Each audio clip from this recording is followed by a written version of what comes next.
But what of the other regional powers and their commitment to the refugee crisis? Well, with me in the studio is Her Royal Highness Princess Lamia, bint Majed Alsaud, who is involved in a major campaign called Tweet for Heat, which distributes winter supplies to refugee camps across Europe. Your Royal Highness, thank you very much for joining us on the programme. Obviously, the winter is particularly harsh. What precisely are you doing with this campaign?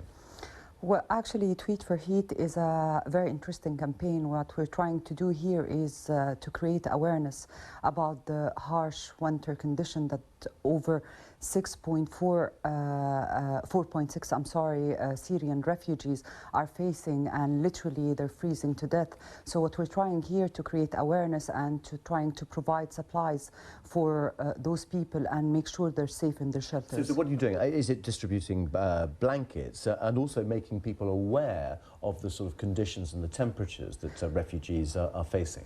Our campaign, which we call it Tweet for Heat, we tried by this campaign is make it easier to people to interact and to get a glimpse of the disaster those people are living in. So we dissected the campaign to two platforms, Twitter, which is the social media platform that literally you can have it on your mobile, get notified daily with the changing level of temperature. And just explain how you're doing that. So you've got I think a certain number of families who are wearing heat monitoring devices. So people, so you can literally tweet in, yes, and see how temperatures are falling. Well, it's not they're not wearing it. We're actually setting it on the tents.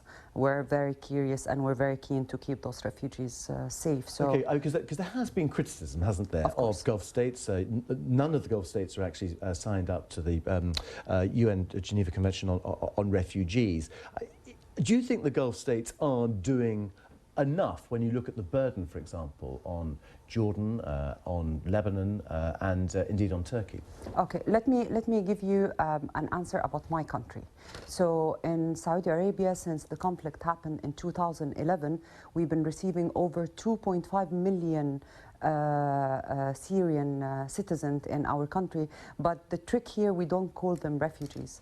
We integrate them with the community and we deal with them as part of our community. So they're entitled to benefits and housing and education and medical care as well. Of course. And when it comes, and I know this isn't your area, but when it comes to the regional power play going on in Syria, is that something that Saudi Arabia is engaged in now because it is aware of the economic challenges facing it and indeed the political challenges facing it as well? Actually, from my position, I'm not entitled to talk about the problem itself. I'm talking from the other part of it, of finding solution for the victims. So, but with the victims, for example, I mean, are you expecting to take more in along with other Gulf states? We do. For us as Saudi Arabian, as I mentioned, it's over 2.5. We make it easier for them to access the Saudi border with our system, which we call Iqama.